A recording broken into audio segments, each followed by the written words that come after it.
ቱምቤሊና በአንድ ወቅት በዓለም ላይ ከምንም ነገር በላይ ልጅ የምትፈልግ ሴት ነበረች።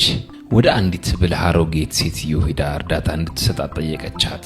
አሮጊቷ ሴትዮም አንድ የገብስ ዘለላ ሰጠቻትና በአበባ ማሰሮ ውስጥ እንድትተክል ነገረቻት። ሴትየዋ እንደታዘዘችው አደረገች። ይህን የገብስ ዘለላ በማሰሮ ውስጥ አስቀመጠችው። እናም ብዙም ሳይቆይ አንድ የሚያምር አበባ ከድስቱ ውስጥ አውጥታ አበባው ሲከፈት ሴትየዋ አንዲት ትንሽ ልጅ በማሰሮ ወጥታ ተመለከተች። ልጁም ከሷ ከአውራ ጣት አትበልጥምና ሴትየዋም ቱምቤሊና ብላ ጠራቻት። ቱምቤሊና በጣም ደስተኛ ልጅ ነበረች።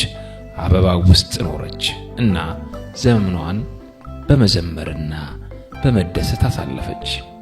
አንድ ቀን አንዲት እንቁራሪት ስትዘፍን አይታ እንድታገባት ጠየቀቻት። ቱምቤሊና በጣም ፈራች እና እንቁራሪቱን ማግባት አልፈለገችም ነበር። ቱምቤሊናም በአትክልት ውስጥ ካሉ ሌሎች ፍጥረታት እርዳታ ጠየቀች። እናም ግን ማንም ሊረዳት አልቻለም ነበር። በመጨረሻም ከእንቁራሪቷ ጋር አብራ እንድትሄድ ተገደደች።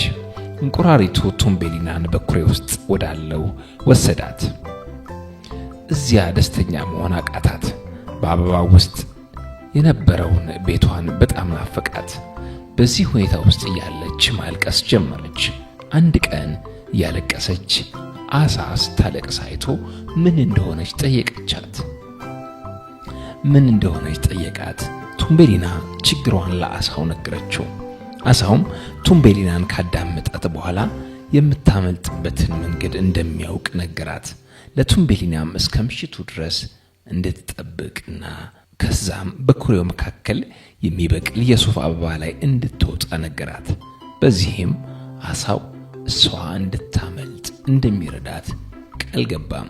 በዚያ ምሽት ቱምቤሊናና አሳውን ጠበቀችው። አሳዎቹ መጥተው የቆመችበትን ንጣፍ ወደ ባህሩ ዳርቻ ጎትተው ቱምቤሊና ማምለጥ ቻለች። ከዚያም በጫካ ውስጥ አለፈች። በዚህ ጉዞዋ የመስክ አይጥ አገኘች። እሱም ለክረምት ከእሱ ጋር እንድትቆይ ጋበዛት። ቱምቤሊና መልካም ነበረችና ከእርሷ ጋር ከአይጧ ጋር ቤቷ ውስጥ ቆየች። ምቹ በሆነ ቤቷ ውስጥ ቆየች። ግን አንድ ቀን ይሄው የመስክ አይጥ ጎረቤት ቱምቤሊናን አይቶ በጣም ወደዳት። ማግባትም ፈልጎ ነበር። ነገር ግን ቱምቤሊና ፈቃደኛ አልሆነችም። የመስክ አይጡም በጣም ተናዶ ቱምቤሊናን ለዘላለም እስረኛ እንደምትሆን ዛተባት። አንድ ቀን ምሽት ቱምቤሊና ክንፉን የተጎዳ የሌሊት ወፍ ተመለከተች። የሌሊት ወፉንም ተንከባከበችውና እንዲሻለው እንደምትረዳው ቃል ገባች። የሌሊት ወፉ ተሽሎት መብረር ሲችል ቱምቤሊናን ይዟት እንዲሄድ ጠየቀችው። የሌሊት ወፉም ተስማማ። አብረውም በረሩ። ወፉ ቱምቤሊናን ወደ ፀሐያማ ምድር ወሰዳት።